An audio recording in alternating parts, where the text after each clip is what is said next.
أعوذ بالله من الشيطان الرجيم. بسم الله الرحمن الرحيم.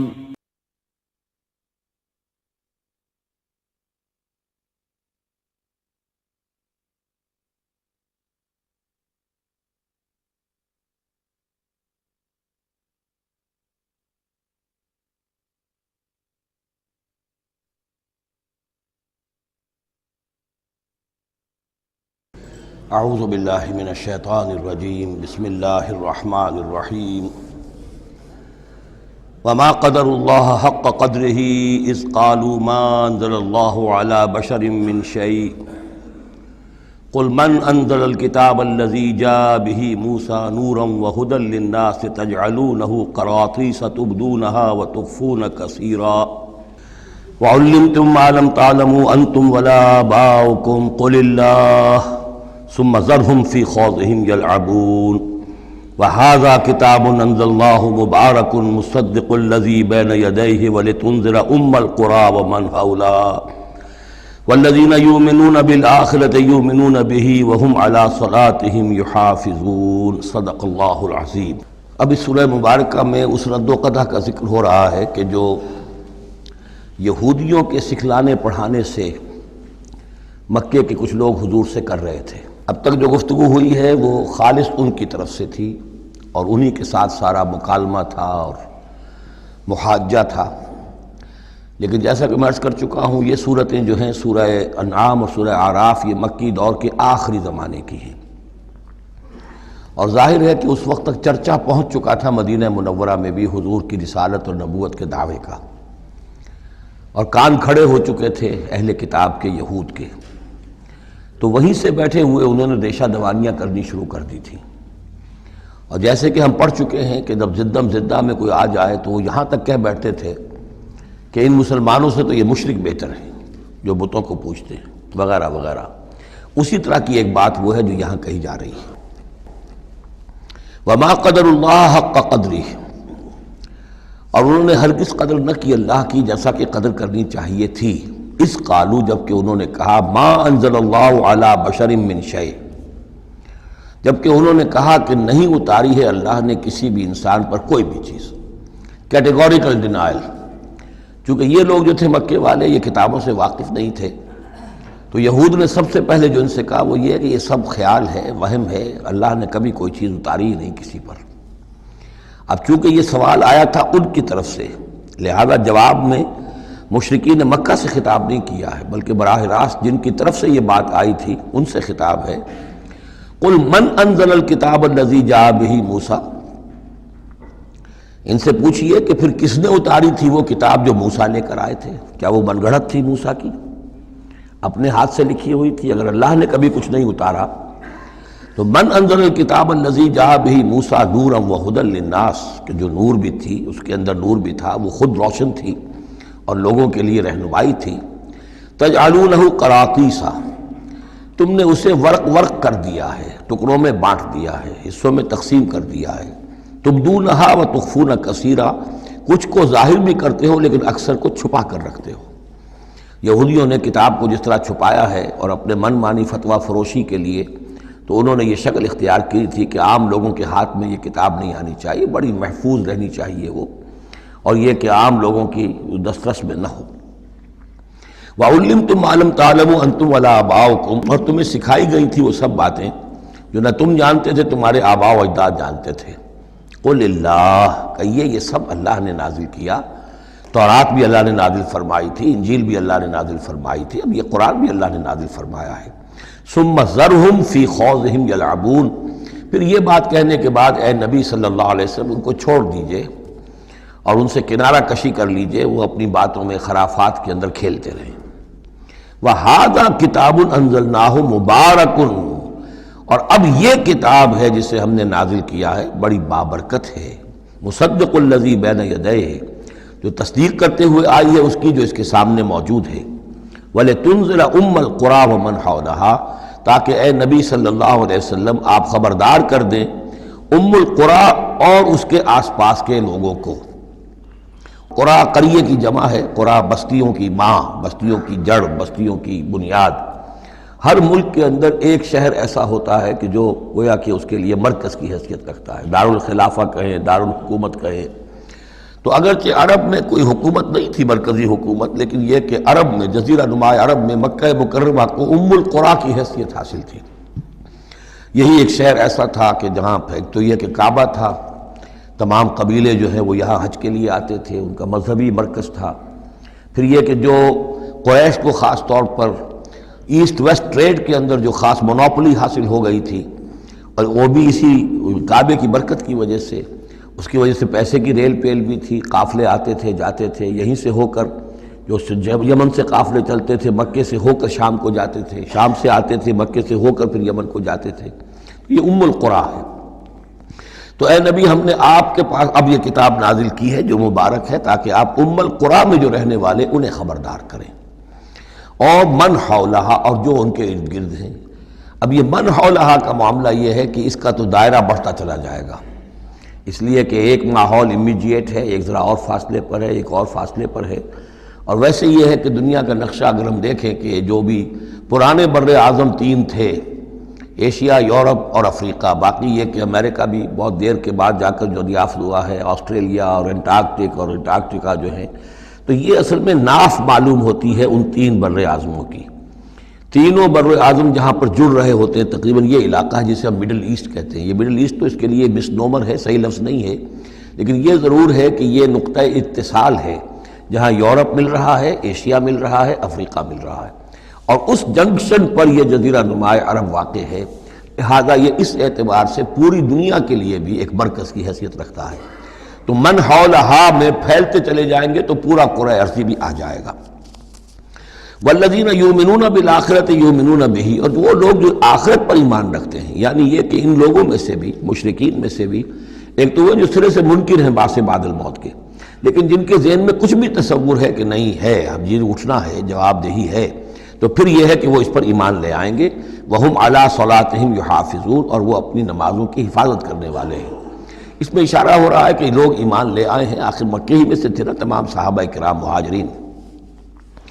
وَمَنْ أَظْلَمُ مِمَّنِ افْتَرَىٰ عَلَى اللَّهِ كَذِبًا، اس سے بڑھ کر ظالم کون ہوگا جس نے اللہ پر کوئی بات گھڑ کر منسوب کر دی، نمبر ایک۔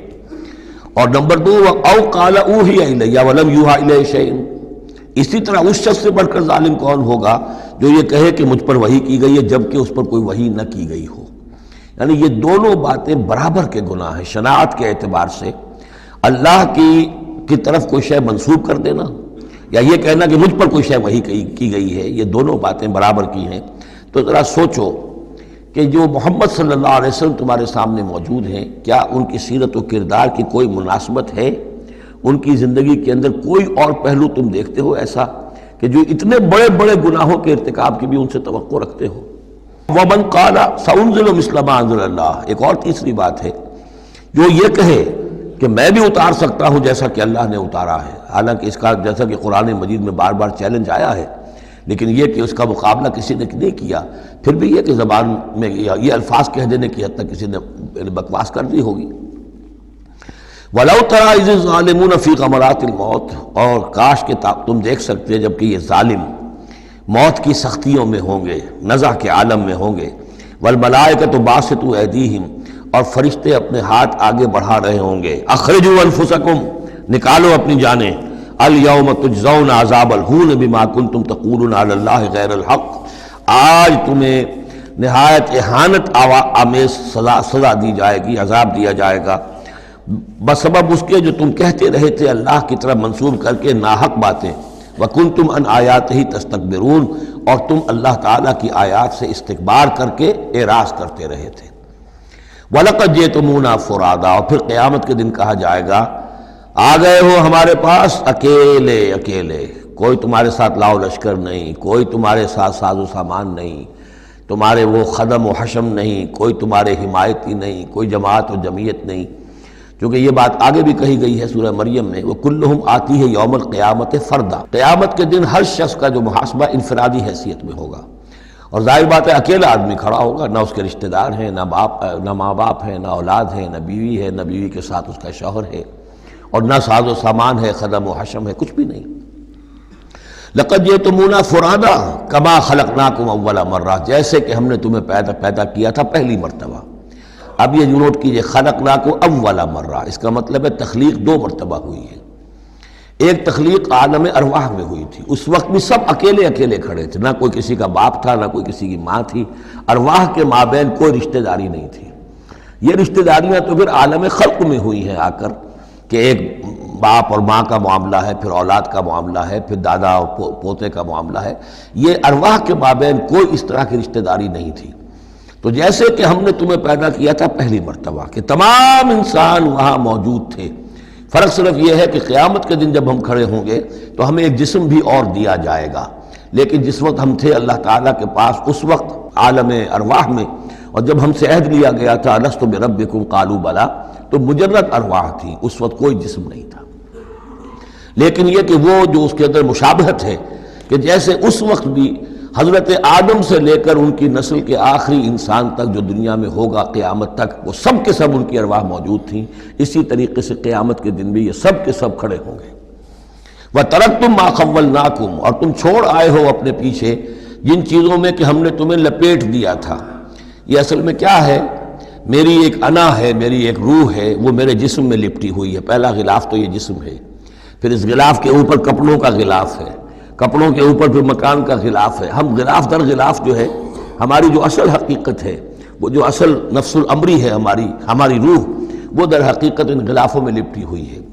تو جو بھی غلاف ہم نے تم پر چڑھا دیے تھے وہ سب چھوڑ آئے ہو، وراء ظہورکم، اپنے پیچھے۔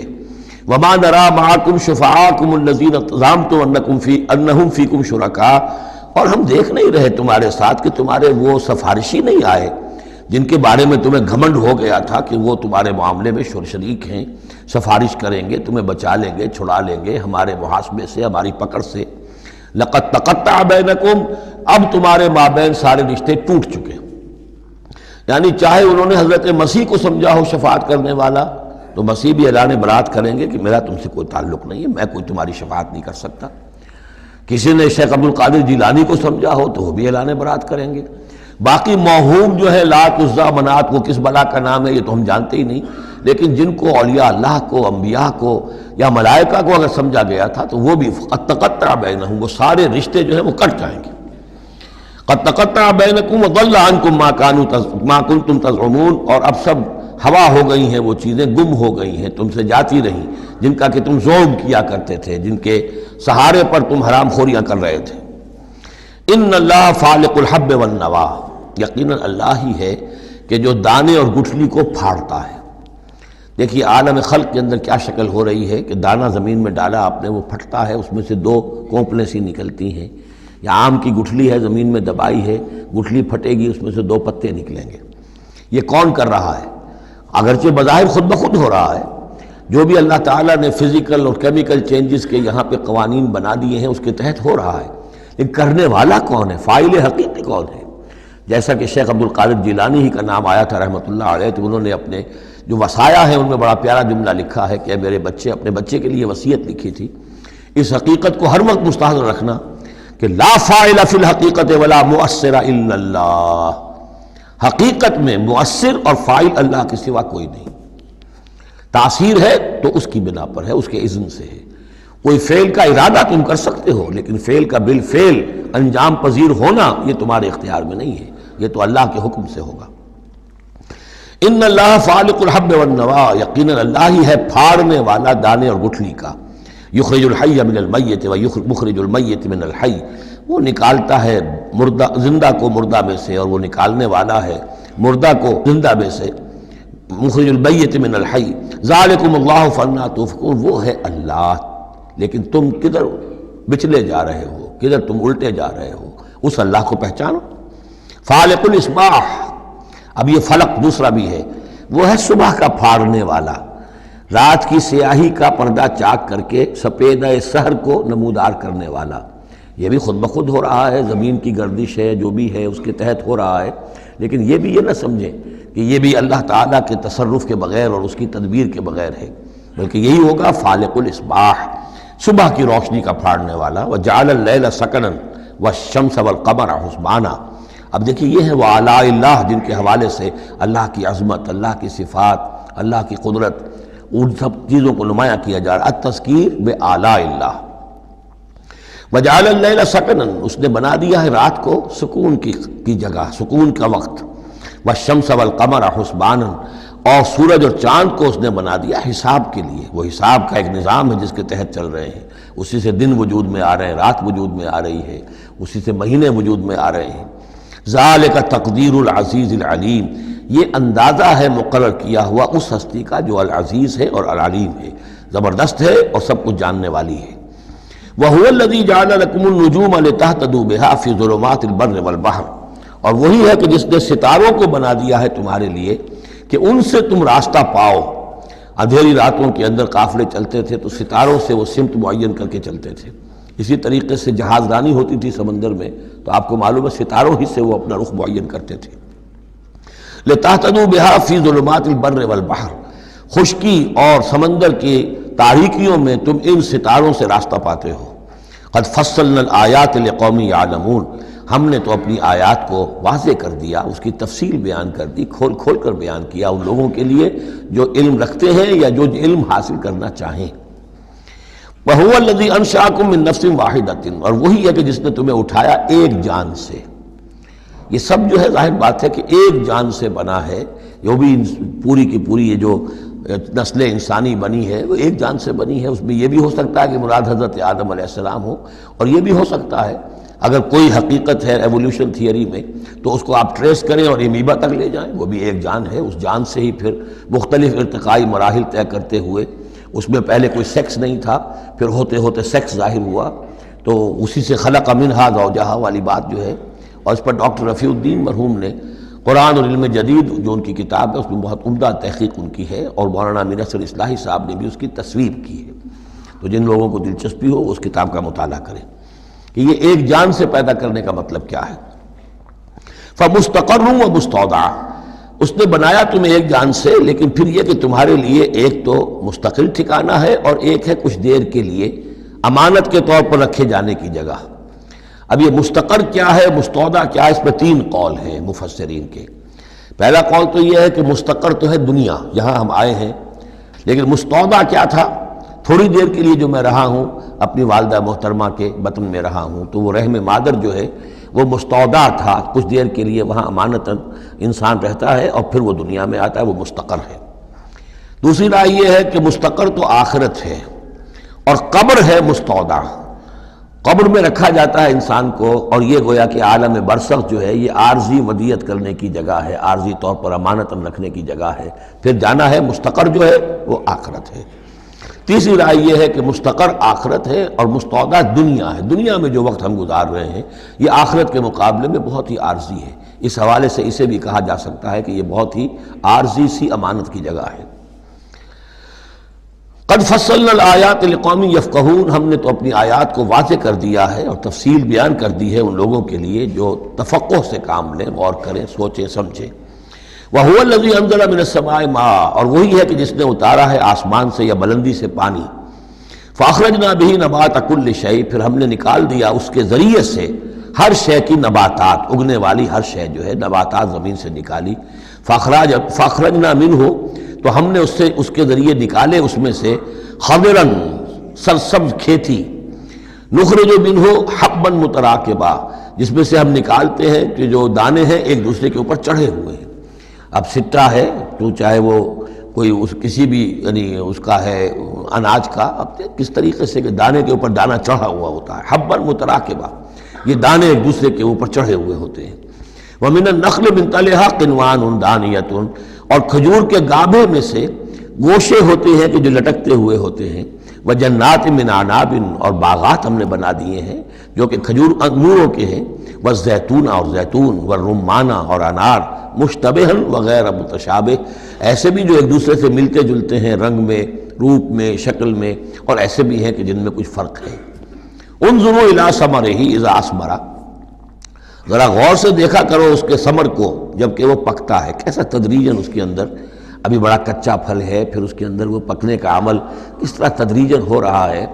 انظروا الی ثمرہ، ان ثمرات کو دیکھا کرو، اذا اثمرا، جب کہ وہ پکتے ہیں، پھل لاتے ہیں، وینعہ، اور اس کے پکنے کو بھی دیکھو، اذا اینعا، یہ گویا کہ یہاں محذوف ہوگا، وینعہ اذا اینعا، انظروا الی ثمرہ اذا اثمرا، دیکھو اس کے پھل لانے کو جب کہ وہ پھل لائے، وینعہ اذا اینعا، اور اس کے پکنے کو دیکھو کس طرح تدریجاً وہ پکتا ہے۔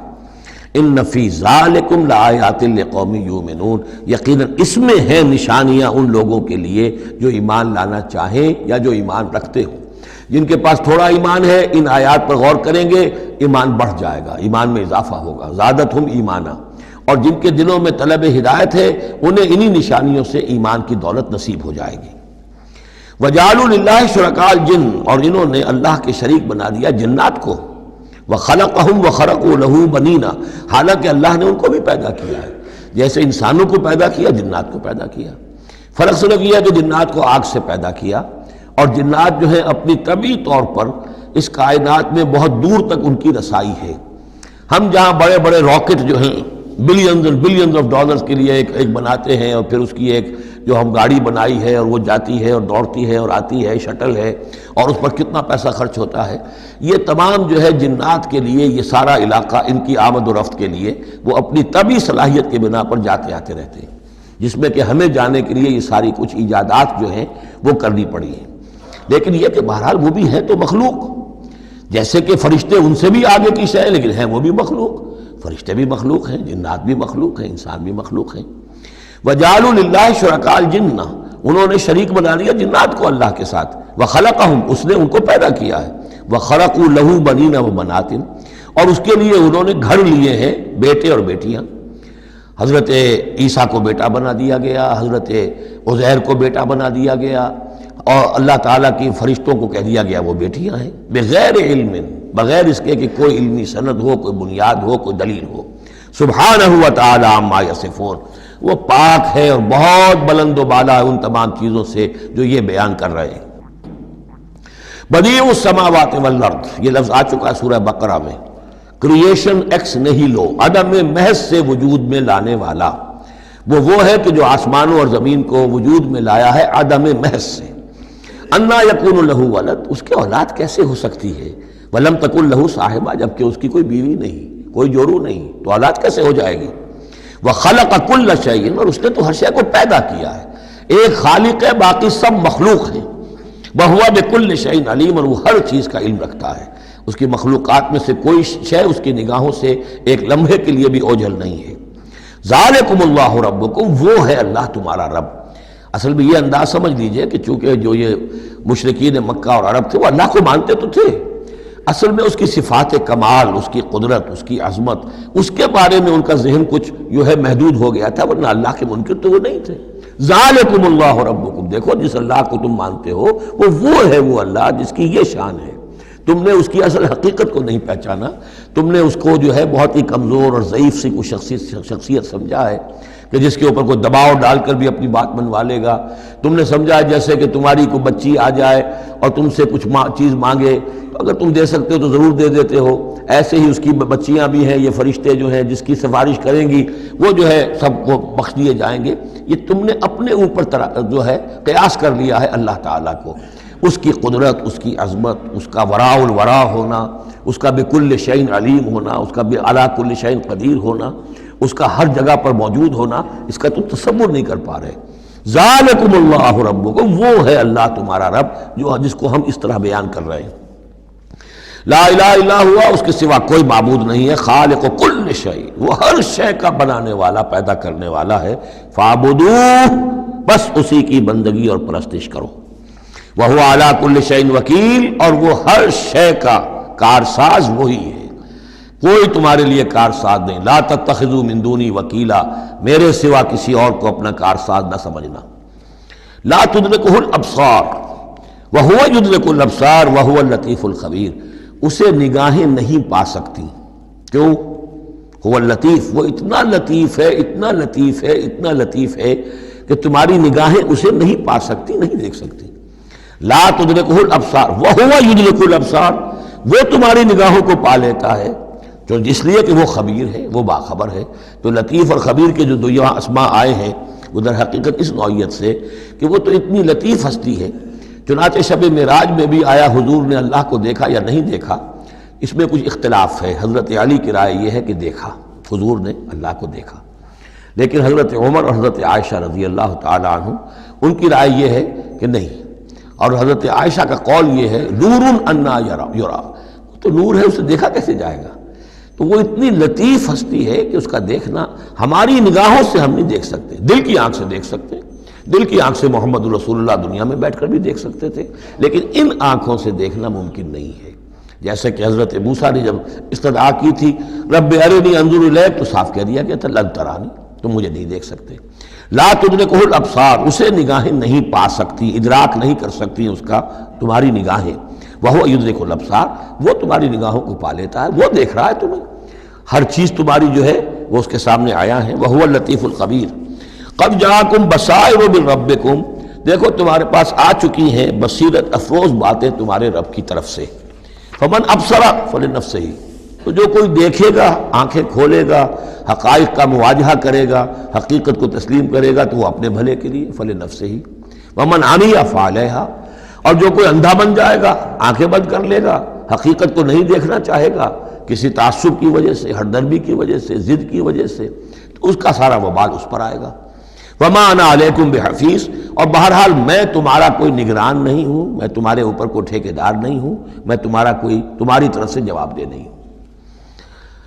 وَكَذَلِكَ نُصَرِّفُ الْآيَاتِ، اور اسی طرح ہم اپنی آیات کو گردش میں لاتے ہیں. وَلِيَقُولُوا دَرَسْتَ، تاکہ یہ پکار اٹھے کہ اے نبی صلی اللہ علیہ وسلم آپ نے سمجھانے کا حق ادا کر دیا. درستہ اصل میں عربی زبان میں آتا درس یدرسو، لکھنا مٹانا، لکھنا مٹانا.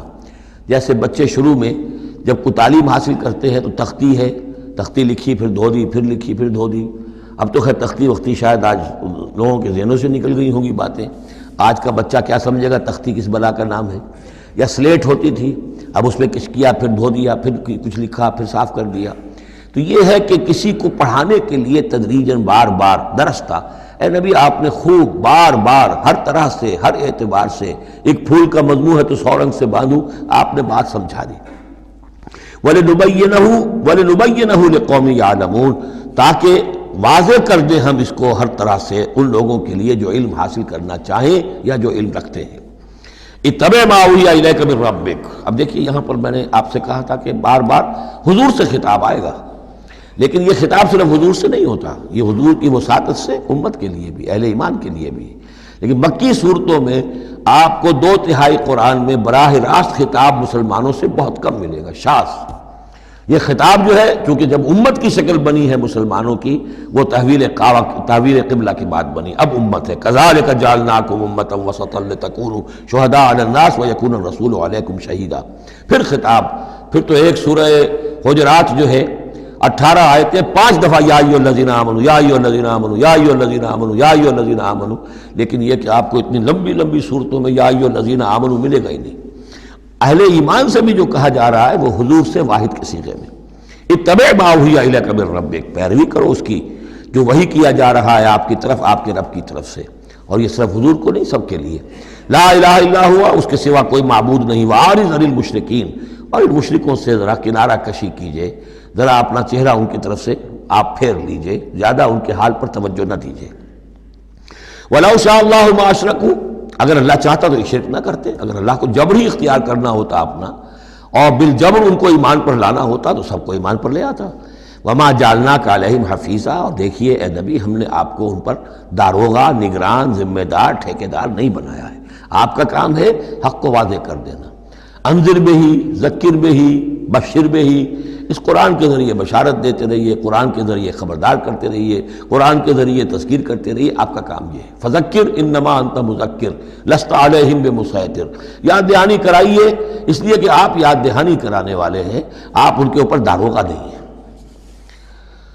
وما انت علیہم بوکیل ولا تسبوا الذین یدعون من دون اللہ فیسبوا اللہ عدوا بغیر علم. اب یہاں مسلمانوں سے خطاب ہے، لیکن دیکھیے یا ایھا الذین آمنوا نہیں ہے. یہ خاص ہے قرآن کے اسلوب کو سمجھنے کے لیے. اور مت گالیاں دو ان کو، برا بھلا کہو ان کو جن کو یہ پکارتے ہیں اللہ کے سوا. یعنی کوئی جوشیلا نوجوان مسلمانوں میں سے اور وہ گالیاں دینی شروع کر دے لات اور عزا اور منات کو، کیا ہے یہ، کچھ نہیں ہے، ان کی کوئی حیثیت نہیں ہے، تو یہ ساری چیزیں ٹھیک نہیں ہیں۔ ان کے وہ محترم انہوں نے جو بھی گھڑے ہوئے ہیں، ان کے ذہنوں میں ان کی عظمت ہے، ان کی عقیدت ہے، خام خواہ وہ جوش میں آ کے، غصے میں آ کے اب اللہ کو گالیاں دینے لگیں گے۔ تو اس سے یہ کہ خام خواہ اس طرح کا اشتعال آمیز انداز اختیار نہ کرو۔ وَلَا تَسُبُّوا الَّذِينَ يَدْعُونَ مِن دُونِ اللَّهِ، مت گالیاں دو یا برا بھلا کہو انہیں جنہیں یہ پکارتے ہیں اللہ کے سوا، فَيَسُبُّوا اللَّهَ عَدْوًا بِغَيْرِ علم، تو اللہ کو گالیاں دینے لگ جائیں گے زیادتی کے اندر آ کر، زدم زدہ میں آ کر، بغیر علم کے۔ كَذَلِكَ زَيَّنَّا لِكُلِّ أُمَّةٍ عَمَلَهُمْ، اسی طرح ہم نے ہر قوم کے لیے اس کے عمل کو مزین کر دیا ہے، وہ اسی میں خوش ہے، مگن ہے۔ ہمارے آباء و اجداد کی مورتیاں ہیں، یہ دیویاں ہیں، دیوتا ہیں، اس میں مگن ہیں، ان کے احساسات ہیں، ان کے جذبات ہیں۔ سمجھاؤ ضرور، انذار کرو، تبشیر کرو، تذکیر کرو، تبلیغ کرو، نصیحت کرو، سب کچھ کرو، لیکن یہ ہے کہ ان کے ساتھ گالم گلوچ نہیں اور ان کے معبودوں کو برا بھلا کہنا نہیں۔ ثم الی ربہم مرجعہم، پھر ان کے رب ہی کی طرف ان سب کو لوٹنا ہے، فینبئہم بما کانوا یعملون، وہ ان کو جتلا دے گا جو کچھ کہ وہ کرتے رہے تھے۔ واقسموا باللہ جہد ایمانہم، اور وہ قسمیں کھا کھا کر کہتے ہیں، اب یہ وہی آ گیا جو عمود ہے اس سورہ مبارکہ کا، کچھ عرصے سے اس کچھ رکوعوں سے اس کا تذکرہ نہیں آیا تھا، اب پھر بڑے شد و مت کے ساتھ وہی بات، دکھاؤ ہمیں معجزہ، دکھاؤ ہم ایمان لے آئیں گے۔ کیوں نہیں دکھاتے معجزہ؟ نبوت کا دعویٰ ہے، رسالت کا دعویٰ ہے، عام دعویٰ تو نہیں کر رہے ہو تم، کیوں نہیں کوئی معجزہ دکھاتے؟ جب خود کہتے ہو کہ موسیٰ نے دکھائے، عیسیٰ نے دکھائے، فلاں نے دکھائے، قوم سمود کو دکھا دیا گیا معجزہ، تو آخر کیا قیامت آ گئی، ہمیں کیوں نہیں معجزہ دکھاتے؟ وَأَقْسَمُوا بِاللَّهِ جَهْدَ أَيْمَانِهِمْ، اور اپنے عوام پر اثر ڈالنے کے لیے قسم، خدا کی قسم ہے محمد ہم ایمان لے آئیں گے، آپ دکھائیے تو صحیح ایک دفعہ معجزہ، کیا بگڑتا تھا ان کا قسمیں کھانے میں؟ اقسموا باللہ جہد ایمانہم، وہ اللہ کی قسمیں کھا رہے ہیں اپنی پوری قوت کے ساتھ، شد و مت کے ساتھ، لئن جاءتہم آیۃ لیؤمنن بہا، اگر آیت آ جائے، نشانی آ جائے، معجزہ دکھا دیا جائے، وہ لازماً ایمان لے آئیں گے۔ قل انما الآیات عند اللہ، کہہ دیجئے نشانیاں تو سب اللہ کے اختیار میں، میرے اختیار میں نہیں، اللہ کا فیصلہ وہ نہیں دکھانا چاہتا۔ اب اس میں جو اثر پڑ سکتا تھا اہل ایمان پر، اس کا جواب ہے آگے، وما یشعرکم، اے مسلمانوں تمہیں کیا پتا ہے، انہا اذا جاءت لا یؤمنون، جب وہ نشانی آ جائے گی تب بھی یہ نہیں مانیں گے، لیکن ان کی مہلت ختم ہو جائے گی، پھر وہ عذاب فوری طور پر آ جائے گا۔ ابھی در حقیقت اس میں خیر ہے، اس میں بھلائی ہے، اسی میں ان کے لیے اپنے اوپر سختی جھیل لو، اپنے اوپر جو بھی اس وقت تنگی آ گئی ہے، ضیق ہے، اس کو برداشت کرو، لیکن یہ کہ یہ چیز ان کے قوم کے حق میں، لوگوں کے حق میں مفید نہیں ہوگی۔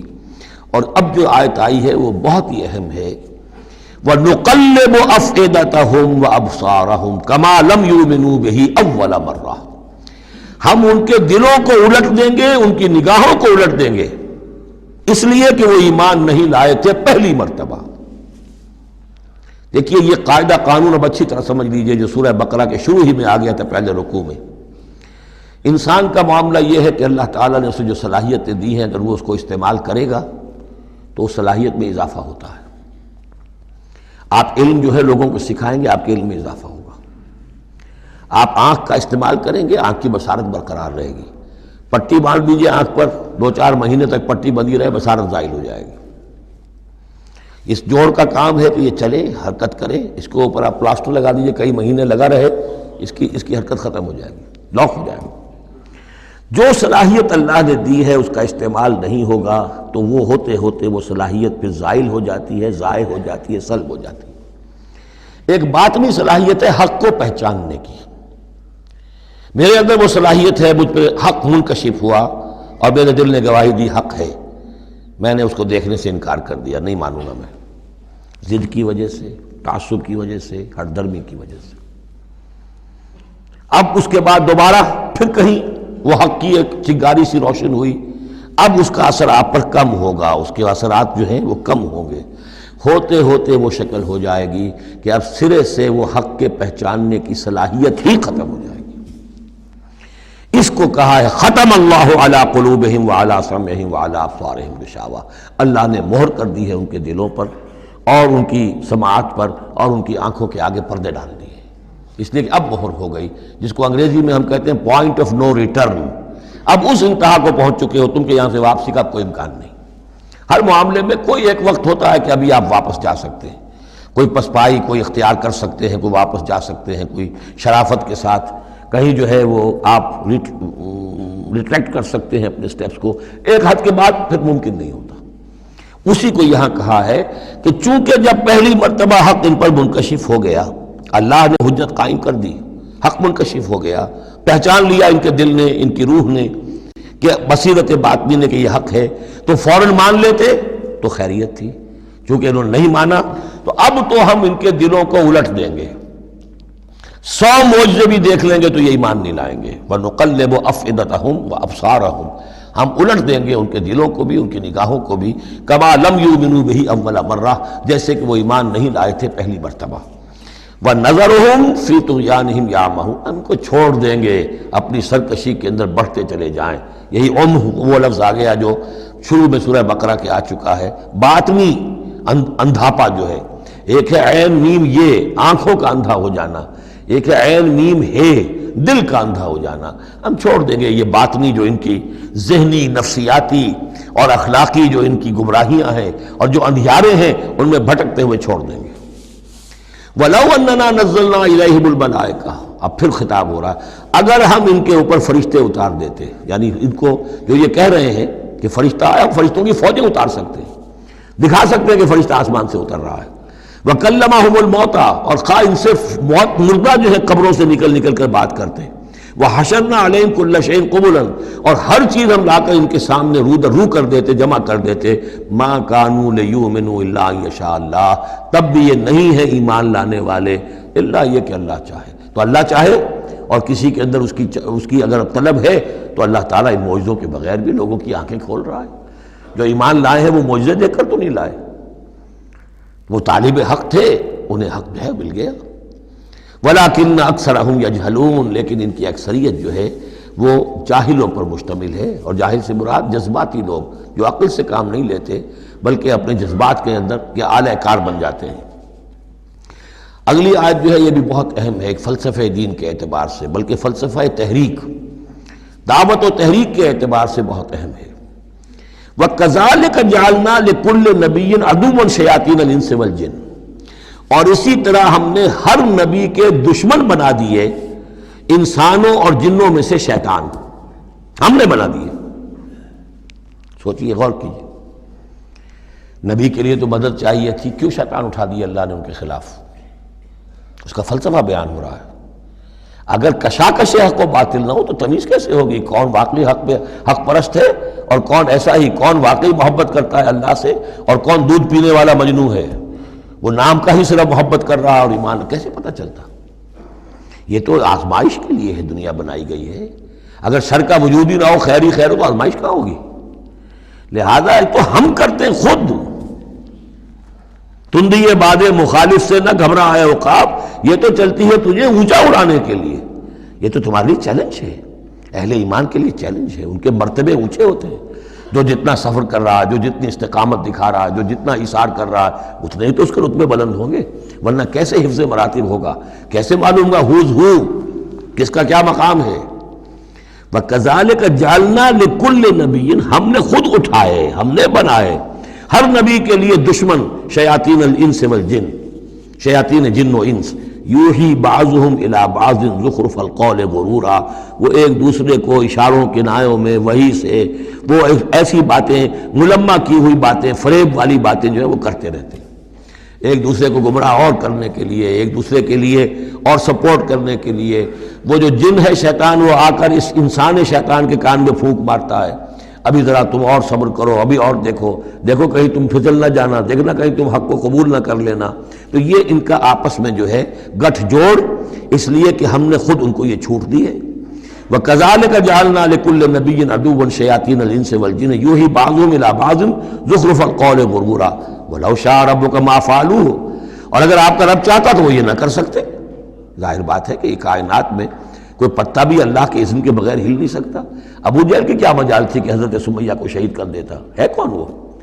لیکن یہ تو اللہ کی طرف سے اجازت ہے، اس کا ہاتھ شل ہو جاتا، وہ ہاتھ جو اٹھا ہے برچا لے کر ان کی شرمگاہ میں مارنے کے لیے، تو کیا وہ ہاتھ وہیں کا وہیں شل نہ ہو جاتا اللہ کے حکم سے؟ لیکن نہیں، اذن رب ہے، ٹھیک ہے، ہماری اس بندی کو آزما لو جتنا آزمانا ہے، لیکن جتنا تم آزما رہے ہو تمہیں کیا اندازہ ہوگا اس کے رتبے جو ہے ہمارے ہاں کتنے بلند سے بلند تر ہوتے چلے جا رہے ہیں، تم کیا جانو؟ یا لیت قومی یعلمون بما غفر لی ربی وجعلنی من المکرمین، کاش میری قوم کو معلوم ہو جائے، میری بیوی رو رہی ہوگی، میرے بچے رو رہے ہوں گے کہ ہمارا باپ جو ہے وہ شہید کر دیا گیا، کاش وہ جان سکتے کہ مجھے میرے رب نے کیا میرا اعزاز فرمایا ہے، میں یہاں کس عیش و آرام میں ہوں۔ ان کے رونے کا کیا سوال، وہ خوشیاں مناتے۔ تو یہ صورتحال ہے۔ وَلَوْ شَاءَ رَبُّكَ مَا فَعَلُوهُ فَذَرْهُمْ وَمَا يَفْتَرُونَ، تو چھوڑیے آپ ان کو، جو یہ افتراء کر رہے ہیں کرنے دیجئے، یہ ہماری سنت ہے، ہمارا طریقہ ہے، ہمارا فلسفہ یہی ہے۔ وَلِتَصْغَىٰ إِلَيْهِ أَفْئِدَةُ الَّذِينَ لَا يُؤْمِنُونَ بِالْآخِرَةِ وَلِيَرْضَوْهُ وَلِيَقْتَرِفُوا مَا هُمْ مُقْتَرِفُونَ، تاکہ مائل ہو جائیں ان کی طرف ان لوگوں کے دل جو آخرت پر ایمان نہیں رکھتے۔ یہاں دیکھیے اصل میں کیا بات ہے کہ جیسے الیکٹروسس ہوتا ہے، پانی کو الیکٹرولسس جب ہوتا ہے، ایک پازیٹیو ایک نیگیٹو، اب وہ جو آئنز ہیں وہ ادھر ادھر ہو جائیں گے۔ تو اللہ تعالیٰ نے حق و باطل کی کشاکش رکھی ہے، اس کشاکش کا نتیجہ کیا ہے؟ آئونائزیشن ہو جائے گی، حق اور باطل کا جو ہے، حق والے ادھر کو جمع ہو جائیں گے، باطل والے ادھر جمع ہو جائیں گے۔ اور اس کے لیے جو ہے یہ اس معاشرے کے اندر، انسانی معاشرے کے اندر یہ تقسیم، یہ تمییز، جیسے کہ ہم سورہ آل عمران میں پڑھ چکے ہیں، حتی یمیز الخبیث من الطیب، یہ خبیث اور طیب جو ہے گڑبڑ ہوئے ہیں، یہ آزمائشیں آتی ہیں، تکلیفیں آتی ہیں، امتحانات آتے ہیں، تو خبیث علیحدہ اور طیب علیحدہ، منافق علیحدہ، صاحب ایمان علیحدہ۔ تو فرمایا لِتَصْغَىٰ إِلَيْهِ أَفْئِدَةُ الَّذِينَ لَا يُؤْمِنُونَ بِالْآخِرَةِ، تاکہ اس کی طرف، ان شیاطین جن و انس کی جو باتیں ہیں پھیلائی ہوئی، ان کی طرف متوجہ ہو جائیں، مائل ہو جائیں ان لوگوں کے دل جو آخرت پر ایمان نہیں رکھتے، وَلِيَرْضَوْهُ، اور تاکہ وہ اس کو پسند بھی کریں، اور پھر وہ جو بھی اپنے برے اعمال کا جو انبار جمع کرنا چاہتے ہیں جمع کر لیں۔ وَلِيَقْتَرِفُوا مَا هُمْ مُقْتَرِفُونَ أَفَغَيْرَ اللَّهِ أَبْتَغِي حَكَمًا، پھر وہی سوال، اسی طرح میں نے کہا تھا سرچنگ کویسچن، کیا تم چاہتے ہو میں اللہ کے سوا کسی کو حکم بناؤں اپنا؟ اب پس منظر میں وہ ہے کہ اللہ کو مانتے تھے، تم کیا چاہتے ہو؟ جسے تم مانتے ہو میں نے تو اس کو اپنا رب بنایا ہے، بس باقی جو تم نے گھر لیے ہیں اس کے لیے کوئی سند ہو تو پیش کر دو، تو میں کسی اور کو ماننے کو تیار نہیں۔ ایک جگہ آیا ہے قُلْ إِنْ كَانَ لِلرَّحْمَٰنِ وَلَدٌ فَأَنَا أَوَّلُ الْعَابِدِينَ، اگر اللہ کا کوئی بیٹا ہوتا سب سے پہلے میں پوجتا اس کو۔ جب میں اللہ کو پوجتا ہوں، اس کی پرستش کرتا ہوں، تو اللہ کے بیٹا ہوتا تو میں کیوں نہ پوجتا اس کو؟ نہیں ہے اللہ کا بیٹا۔ یہ ہے در حقیقت قرآن مجید کا انداز سمجھانے کا، بڑا فطری، اس میں منطق کم اور جذبات سے اپیل ہے، درون بینی انٹراسپیکشن کی طرف دعوت ہے۔ اپنے دل میں جھانکو، ذرا غور کرو، اپنے گریبان میں منہ ڈالو، سوچو، غور کرو، تمہیں خود یہ حقیقتیں جو ہے نظر آ جائیں گی۔ افغیر اللہ ابتغی حکما، تو کیا میں اللہ کے سوا کسی اور کو اپنا منصف اور حکم بنا لوں؟ وَهُوَ الَّذِي أَنزَلَ إِلَيْكُمُ الْكِتَابَ مُفَصَّلًا، جبکہ وہ تو وہ ہے کہ جس نے تمہاری طرف ایک بڑی مفصل کتاب نازل کر دی ہے، کتنی واضح کتاب نازل کر دی ہے۔ وَالَّذِينَ آتَيْنَاهُمُ الْكِتَابَ يَعْلَمُونَ أَنَّهُ مُنَزَّلٌ مِّن رَّبِّكَ، اور جنہیں ہم نے کتاب دی تھی پہلے وہ جانتے ہیں، دلوں میں جانتے ہیں، زبان سے مانے یا نہ مانے، کہ یہ منزل ہے، یہ نازل کی گئی ہے من ربک، آپ کے رب کی طرف سے اے نبی، بالحق، حق کے ساتھ، فلا تکونن من الممترین، تو ہرگز نہ ہو جانا شک کرنے والوں میں۔ وتمت کلمۃ ربک صدقا وعدلا، اور آپ کے رب کی بات تو سچائی اور عدل پر مبنی ہونے کے اعتبار سے درجہ تمام و کمال کو پہنچ چکی ہے۔ تمت کلمۃ ربک، تیرے رب کی بات پوری ہو چکی، مکمل ہو چکی۔ الیوم اکملت لکم دینکم واتممت علیکم نعمتی وتمت کلمۃ ربک صدقا وعدلا، اس کی ہر بات صداقت پر اور ہر بات اس کی عدل پر مبنی ہے، اور اس اعتبار سے وہ نقطہ کمال کو پہنچ چکی ہے۔ لا مبدل لکلماتہ، اس کی باتوں کا کوئی بدلنے والا نہیں۔ وہو السمیع العلیم، وہ سب کچھ سننے والا اور جاننے والا ہے۔ وَإِن تُطِعْ أَكْثَرَ مَنْ فِي الْأَرْضِ يُضِلُّوكَ عَنْ سَبِيلِ اللَّهِ، اور اگر تم پیروی کرو گے زمین میں بسنے والوں کی اکثریت کی تو وہ تو تمہیں اللہ کے راستے سے لازماً گمراہ کر دے گی۔ یہ بڑی اہم آیت ہے قرآن مجید کی جدید جمہوری نظام کی نفی کے لیے۔ جمہوریت ایک طرز حکومت ہے کہ جس میں بندوں کو گنا کرتے ہیں، تولا نہیں کرتے۔ قرآن کہہ رہا ہے زمین کی اکثریت جو ہے، اگر تو فیصلہ کن یہی بات ہے، اکثریت کدھر اقلیت کدھر، تو اکثریت تو دنیا میں ہمیشہ باطل پرستوں کی رہی ہے۔ دور صحابہ میں صحابہ کتنے تھے؟ پوری دنیا کی آبادی کے حساب سے گنتی کیجئے، لاکھ میں ایک نہیں بنے گا۔ اس حوالے سے غور کریں۔ ان تطع اکثر من فی الارض یضلوک عن سبیل اللہ۔ اصل بات کیا ہے؟ ہاں ایک جگہ اکثریت آ سکتی ہے، موٹی موٹی باتیں جو دین کی ہیں وہ تو اس بنیاد پر مانی جائیں گی کہ اللہ اور اس کے رسول نے یہ فرمایا ہے، یہ لینڈ مارکس ہیں۔ اس کے اندر اندر مباحات کے درمیان فیصلہ اکثریت کی بنیاد پر کر لیا جائے۔ شراب حرام ہے وہ تو سرو نہیں کی جا سکتی۔ آپ کے ہاں کوئی دعوت ہونی ہے، کوئی تقریب ہے، اب اس میں سوچ رہے ہیں کہ کیا سرو کیا جائے، بھئی شراب تو حرام ہے، اللہ اور اس کے رسول کا حکم ہے، وہ تو سرو نہیں ہو سکتی۔ اب یہ کہ شربت جو ہے روح افزا سرو کیا جائے یا 7 اپ یا اسپرائٹ سرو کیا جائے، یہ مباحات میں سے یا اکثریت کا فیصلہ کر لیجئے، کوئی بات نہیں، جو اکثریت کی رائے ہو۔ لیکن ایبسولوٹ اتھارٹی اکثریت کے پاس، ساورنٹی اکثریت کے پاس، انا للہ و انا الیہ راجعون۔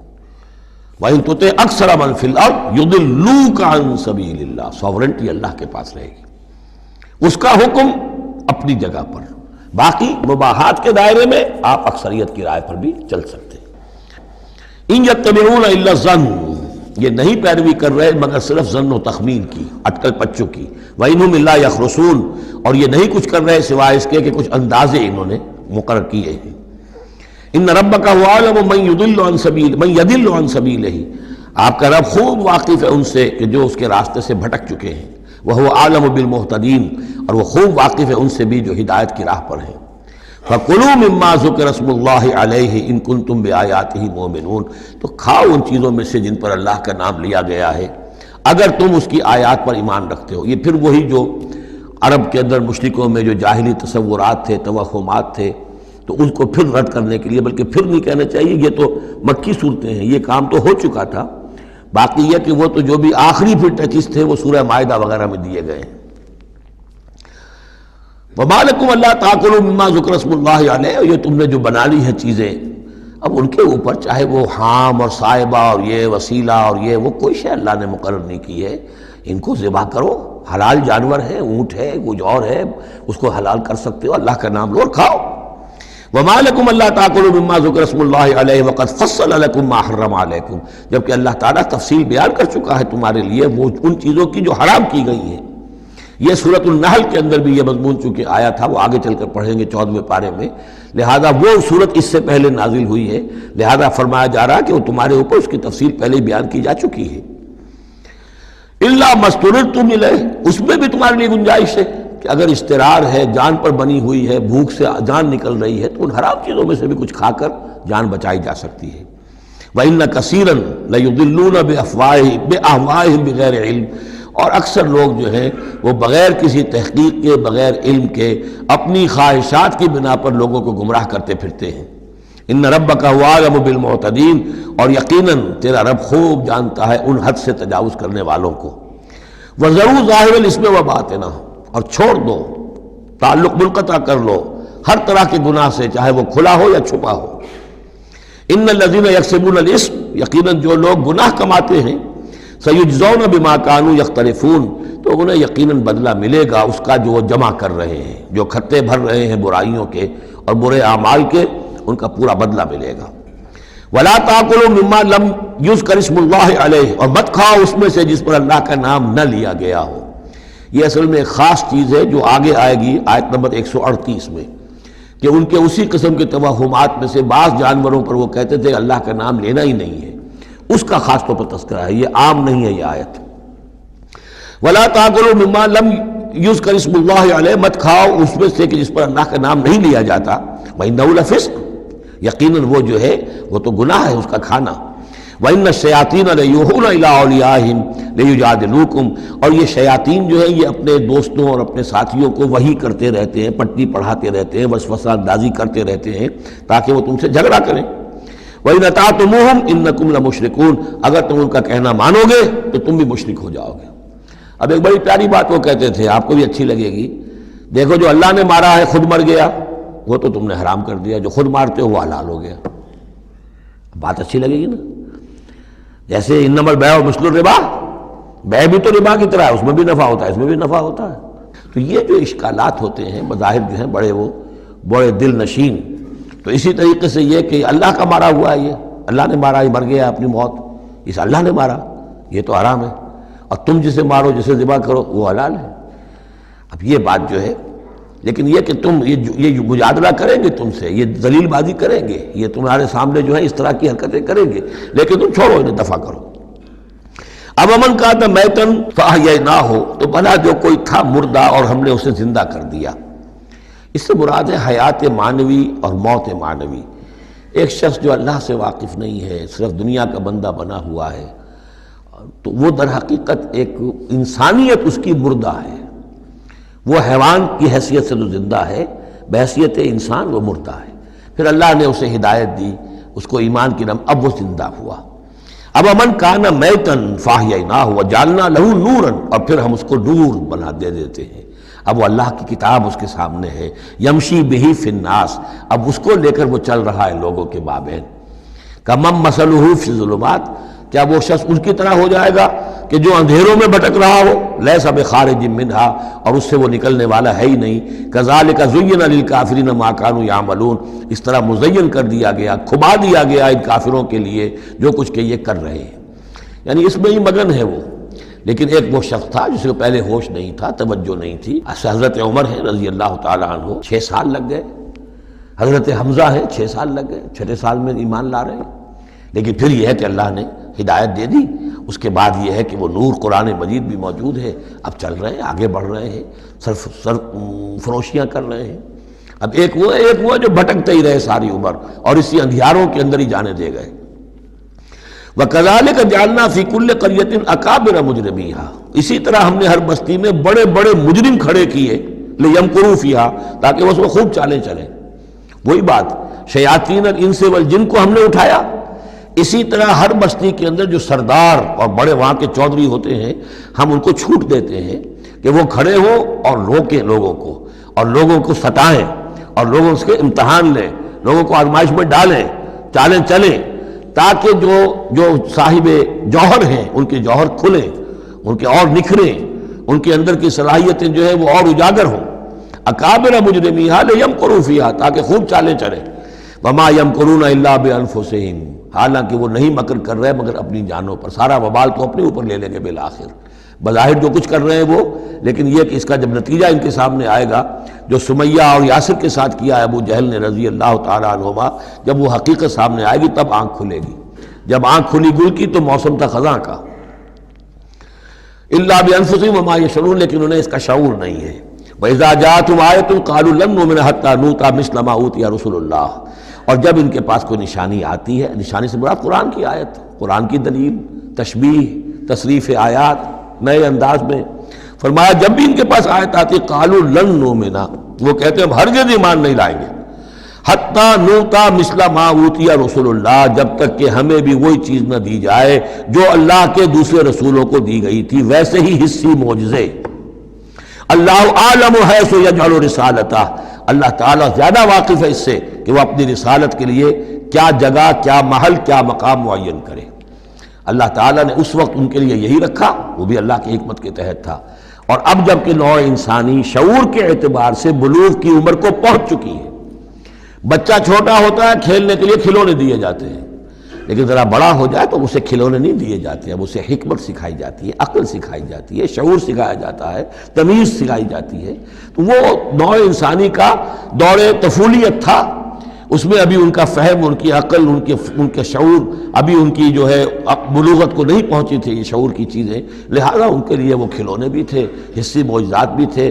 اب انسان بحیثیت مجموعی نوع انسانی جو ہے عقلی بلوغ کو اور شعور کے بلوغ کو پہنچ چکی ہے، لہذا اب وہ چیزیں نہیں دکھائی جائیں گی۔ اللہ عالم حیث یجعل رسالتہ سیصیب الذین اجرموا صغار عند اللہ، ان قریب پہنچے گی ان مجرموں کو، ان گناہگاروں کو بہت ہی ذلت اللہ کے ہاں، وعذاب شدید بما کانوا یمکرون، اور سخت سزا اور عذاب ان کی ان تاری چال بازیوں کے طفیل کے جو وہ کر رہے ہیں۔ فمن یرید اللہ ان یہدیہ یشرح صدرہ للاسلام، تو اللہ تعالیٰ جس کے لیے بھی چاہتا ہے کہ اس کو ہدایت کے دروازے اس کے لیے کھول دے، اس کے سینے کو اسلام کے لیے کھول دیتا ہے۔ یہ ایک بڑی معنوی حقیقت ہے، اس پہ غور کیجئے گا۔ شرح صدر، الم نشرح لک صدرک، یہ جو حضور کے لیے خاص طور پر شرح صدر جو ہے اللہ تعالیٰ نے ایک بہت بڑے احسان کے طور پر بیان فرمایا، الم نشرح لک صدرک، اس شرح صدر کی ہر مسلمان کو دعا کرنی چاہیے۔ اللہم ربنا نور قلوبنا بالایمان واشرح صدورنا للاسلام، اے اللہ ہمارے دلوں کو تو نور ایمان سے منور فرما دے اور ہمارے سینوں کو اسلام کے لیے کھول دے۔ اس کے معنی کیا ہے؟ اللہ ہمارے اندر وہ باطنی بصیرت پیدا کر دے کہ اسلام کی ہر چیز ہمیں ٹھیک نظر آئے، ہاں یہی تو ٹھیک ہے، یہی تو ہونا چاہیے، منطقی ہے، معقول ہے، کہیں چیز اپرائے گی نہیں۔ انسان کی فطرت جو ہے اتنی مطابقت محسوس کرے گا انسان کہ دیکھنا تقریر کی لذت کہ جو اس نے کہا میں نے یہ جانا کہ گویا یہی میرے دل میں تھا، اس لیے کہ اس کا اپنا سینہ جو ہے اللہ تعالیٰ نے اسلام کے لیے کھول دیا ہے۔ تو یہ شرح صدر جو ہے اللہ تعالیٰ کی طرف سے بہت بڑی نعمت ہوتی ہے۔ فَمَن يُرِدِ اللَّهُ أَن يَهْدِيَهُ، اللہ جس کو ہدایت دینا چاہتا ہے یشرح صدرہ للاسلام، اس کے سینے کو اسلام کے لیے کھول دیتا ہے۔ وَمَن يُرِدْ أَن يُضِلَّهُ، اور جس کے بارے میں وہ طے کر دے کہ اس کو تو اب گمراہی ہی پر رکھنا ہے، یجعل صدرہ ضیقا، اس کے سینے کو تنگ کر دیتا ہے، حرجن، بہت ہی تنگ اندر سے، کانما یصعد فی السماء، ایسے محسوس کرتا ہے جیسے اسے آسمان پر چڑھنا پڑ رہا ہے، جیسے اونچائی پر چڑھتے ہوئے سانس پھول جاتا ہے، آدمی کو معلوم ہوتا ہے کہ میرا شاید دل دھڑک دھڑک کر باہر ہی نکل آئے گا۔ یہ ہے کہ ان کو حق کا قبول کرنا اتنا مشکل ہو جاتا ہے۔ جس شخص کا کے لیے اللہ تعالیٰ کی طرف سے شرح صدر ہے وہ حق کو قبول کرتا ہے، تکلیف بھی آتی ہے تو بڑی آسانی سے جھیل جاتا ہے، اور ایک وہ ہے کہ ذرا سا امتحان آ گیا تو معلوم ہوا کہ بس قیامت ٹوٹ پڑی، اور اب تو ایک قدم اور اٹھانا جو ہے، اور جس کو ہم کہتے ہیں قدم من بھر کے پاؤں جو ہے من بھر کے ہو گئے، بوجھل ہو گیا انسان، وہ بات نہیں۔ فرمایا کذالک یجعل اللہ الرجس علی الذین لا یؤمنون، اور اسی طریقے سے اللہ تعالیٰ عذاب یا گندگی ڈال دیتا ہے ان پر جو ایمان نہیں لاتے۔ وَهَذَا صِرَاطُ رَبِّكَ مُسْتَقِيمًا، اور یہ ہے تیرے رب کا سیدھا سیدھا راستہ۔ قَدْ فَصَّلْنَا الْآيَاتِ لِقَوْمٍ يَذَّكَّرُونَ، ہم نے اپنی آیات خوب تفصیل سے بیان کر دی ہیں ان لوگوں کے لیے جو تذکر اخذ کرنا چاہیں، نصیحت حاصل کرنا چاہیں، ہدایت حاصل کرنا چاہیں۔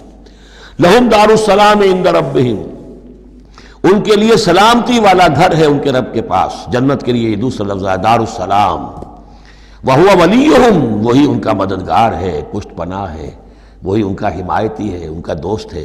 بِمَا كَانُوا يَعْمَلُونَ، بسبب ان کے عمل کے، وہ جو عمل کر رہے ہیں انہوں نے اللہ کی دوستی ارن کی ہے، انہوں نے اپنی قربانیوں سے، اپنے ایثار سے، اپنی محنتوں سے جو جد و جہد کی ہے، جو مشقتیں جھیلی ہیں، تو انہوں نے بِمَا كَانُوا يَعْمَلُونَ، اس کی وجہ سے وہ گویا کہ اللہ تعالیٰ کی دوستی کے مستحق ہو گئے ہیں۔ وَهُوَ وَلِيُّهُمْ بِمَا كَانُوا يَعْمَلُونَ وَيَوْمَ يَحْشُرُهُمْ جَمِيعًا، اور جس دن کہ وہ جمع کرے گا ان کو سب کو، یا معاشر الجن، اللہ تعالیٰ فرمائے گا اے جنوں کی جماعت، قد استکثرتم من الانس، واقعتاً تم نے تو انسانوں میں سے بہتوں کو ہتھیا لیا۔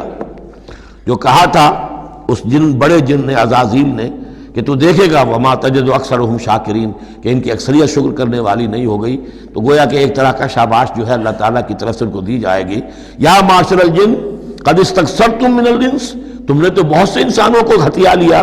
وقال اولیاؤہم من الانس، اور جو ان کے ساتھی تھے انسانوں میں سے، ان کی غیرت ذرا جاگے گی کہ اللہ تعالیٰ نے یہ کیا کہہ دیا کہ ان جنات نے ہمیں جو ہے ہتھیا لیا اور شکار کر لیا۔ ربنا، وہ یہ کہیں گے ربنا استمتع بعضنا ببعض، پروردگار ہم میں سے بعض نے بعض سے فائدہ اٹھایا، ہم ان سے کام لیتے رہے، یہ ہم سے کام لیتے رہے، ہم نے ان کو موکل بنایا، ان کے ذریعے سے غیب کی خبریں، کہانت کی دکانیں چمکائیں۔ قال اولیاء من الانس ربنا استمتع بعضنا ببعض وبلغنا اجلنا الذي اجلت لنا، اور اب ہم اپنی اس مدت کو پہنچ چکے جو تو نے ہمارے لیے مقرر کر دی تھی۔ قال النار مسواکم، اللہ فرمائے گا اب آگ ہے تمہارا ٹھکانہ، خالدین فیہا الا ما شاء اللہ، اب تم رہو گے اسی میں ہمیشہ ہمیش سوائے اس کے جو اللہ چاہے۔ ان ربک حکیم علیم، یقیناً تیرا رب حکیم اور علیم ہے۔ وکذالک نولی بعض الظالمین بعضا بما كانوا یکسبون، اور اسی طرح ہم ساتھی بنا دیتے ہیں اور ملا دیتے ہیں بعض ظالموں کو بعض ظالموں کے ساتھ ان کے کرتوتوں کی وجہ سے، ان کی کبائی کی وجہ سے۔ بارک اللہ لی ولکم فی القرآن العظیم ونفعنی وإیاکم بالآیات والذکر الحکیم۔